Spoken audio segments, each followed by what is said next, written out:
Hi guys, back to our channel. எப்படி இருக்கீங்க? எல்லோரும் நல்லா இருக்கீங்களா? ரொம்ப நாள் ஆச்சு வந்து லாங் வீடியோ போட்டு இன்றைக்கி போடலான்னு சொல்லிட்டு தான் எடுத்தேன்.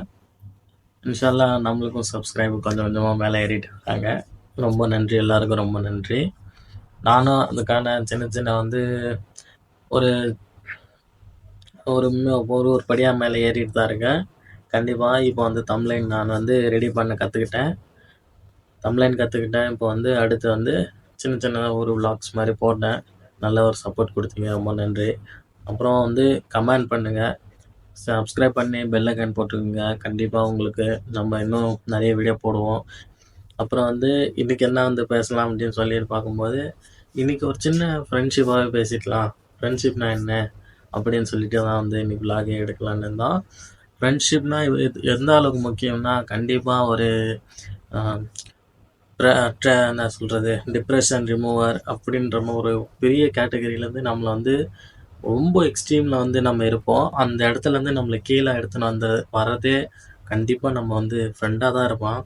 ஏன்னா வந்து பெரிய பிரச்சனை நடந்திருக்கும், ரொம்ப பெரிய பிரச்சனை. அவங்க என்ன சொல்கிறது, அந்த ஃப்ரெண்டு வந்து கல்யாணத்துக்கு அவன் பொண்ணு கூட்டின்னு வந்து தாலி கட்டலாம், அது பண்ணலாம், இது பண்ணலான்ற அந்த நேரத்தில் மச்சான் டீ சாப்பிட்டு போகலாம் அப்படின்னுவோம். அந்த மாதிரி வந்து இந்த மாதிரி நிலைமையெல்லாம் வந்து ஃப்ரெண்ட்ஸ் வந்து ஈஸியாக இருப்பாங்க. எல்லா இடத்துலையும் வந்து ஜஸ்ட் காமாகவே இருப்பாங்க. அந்த மாதிரி ஃப்ரெண்ட்ஸ் எனக்கும் இருந்தாங்க, எனக்கும் இருக்காங்க இது வரைக்குமே. நல்ல ஃப்ரெண்ட்ஸ் எல்லாருமே. உங்களுக்கும் அந்த மாதிரி ஃப்ரெண்ட்ஸ் இருந்தால் கண்டிப்பாக டேக் பண்ணி விடுங்க. அதுக்கப்புறம் வந்து சப்ஸ்கிரைப் பண்ணிக்கோங்க நம்ம சேனலை. அப்புறம் வந்து சின்னதாக ஒரு இது பார்க்கலாம், ஒரு குட்டி கதை. ஒரு பையன் வந்து தினமும் ஒரு பார்க்குக்கு போயிட்டு வந்துட்டு இருந்தான். அந்த பையன் வந்து என்ன பண்ணனா, ஒரு நாள் அவனுடைய மொபைல் ஃபோன் எடுத்துகிட்டு போவான். தினமும் மொபைல் ஃபோன் எடுத்துகிட்டு போகும்போது அந்த மொபைல் ஃபோன் என்ன பண்ணனா, ஒரு நாள் அந்த பெஞ்சு மேலேயே வந்து விட்டுட்டு வந்துட்டான். மொபைலில் சார்ஜ் இல்லை, அது வச்சுட்டு விளையாட போனவன் மறந்து வீட்டுக்கு வந்துட்டான். அந்த மொபைல் ஃபோன் என்ன பண்ணிச்சான், ஒரு காக்கா எடுத்துகிட்டு போயிட்டான்.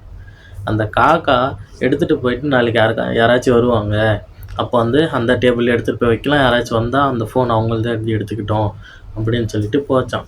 எடுத்துகிட்டு போய் அதோட கூட்டில் வச்சுக்கிட்டு தினமும் வந்து அது ஒரு 2வது நாள், அது தினமுன்றேன், 2வது நாள் அந்த காக்கா என்ன பண்ணிச்சான், கொடுக்கலாம் அப்படின்னு சொல்லி எடுக்கிறதுக்கு போகும்போது அதுலேருந்து ஒரு ஆப் வந்து ஓப்பன் ஆகிடுச்சு. அந்த ஆப் ஓப்பன் ஆகிட்டு அதில் நிறைய ரீல்ஸ் எல்லாம் ஓடி இருக்கு. அது பார்த்துச்சான், ஸ்க்ரோல் பண்ணி பார்த்துட்டான். மறுபடியும் ஒரு ரீல் போயிருக்கு, மறுபடியும் ஸ்க்ரோல் பண்ணி அந்த மாதிரி ஸ்க்ரோல் பண்ணி பார்த்துட்டே இருக்குது எல்லா ரீல்ஸுமே. இது சாப்பாடுக்கும் வெளியே போகல, நைட் ஆகுதா பகலாகுதான்னு கூட பார்க்கல. ரொம்ப டைமும் போயிட்டே இருக்குது. இப்படி டைம் போயிட்டே இருக்கும்போது ஒரு கட்டத்தில் வந்து இருந்த ஒரு 5% 10% வந்து அது காலி ஆகிடுச்சு. அப்படி இருக்கும்போது அந்த காக்கா என்ன யோசிச்சா, ஐயோ நம்ம சாப்பிடவே வெளியே போகலையே, சாப்பாடும் நம்மளுக்கு சேர்த்து வைக்கலையே, ஏன் என்ன ஆச்சு, நம்ம இந்த ஃபோனை பார்க்க நம்ம சாப்பாடும் மறந்து போயிடுச்சு அப்படின்னு சொல்லிட்டு என்ன பண்ணிச்சா, அந்த வந்து ஃபோன் எடுத்துகிட்டு போய் மறுபடியும் தூக்கி போட்டுட்டு மறுபடியும் சாப்பாட்டுக்காக போச்சா. அங்கே போய் மயங்கி கீழே விழுந்துருச்சு, வெளியே பார்க்க முடியாமல். அதுக்கப்புறம் கொஞ்சம் கொஞ்சமாக நடந்து போய் தண்ணியெல்லாம் குடிச்சிட்டு அதுக்கப்புறமா சாப்பாடெலாம் சாப்பிட்டு மறுபடியும் வந்து அதோட அன்றாட வேலையை ஸ்டார்ட் பண்ணிச்சா. அந்த ஃபோனை தூக்கி போட்டுருச்சு. அப்புறம் என்ன பண்ணிச்சா, அந்த பார்க்கில் விளையாட வர குழந்தைங்கள் எல்லோரும் வந்து மொபைல் ஃபோனே வச்சு யூஸ் பண்ணிகிட்டு இருந்தாங்க. அந்த மொபைல் ஃபோன் யூஸ் பண்ணுற எல்லா குழந்தைங்களையும் அந்த காக்கா போய் டிஸ்டர்ப் பண்ணிச்சான். தினமும் போய் கொத்துறது, துரத்துறது, அந்தமாரி ஃபோன் பார்க்குற எல்லா குழந்தைங்களையும் ஏன் இந்த காக்கா அப்படி பண்ணுது அப்படின்னு சொல்லிட்டு, அதுக்கப்புறம் அந்த மொபைல் ஃபோன் இல்லாத பசங்களை ஏன் துரத்த மாட்டேங்குது, அப்போ மொபைல் ஃபோன் இருக்கக்கூடாது, மொபைல் ஃபோன் எந்த பசங்களுக்கும் தேவையில்லை, அது வச்சுட்டு விளையாட போனால், அப்படி எல்லா குழந்தைங்களும் விளையாட போயிடுச்சுன்னா அந்த காக்கா ஒன்றுமே செய்யலையாம்.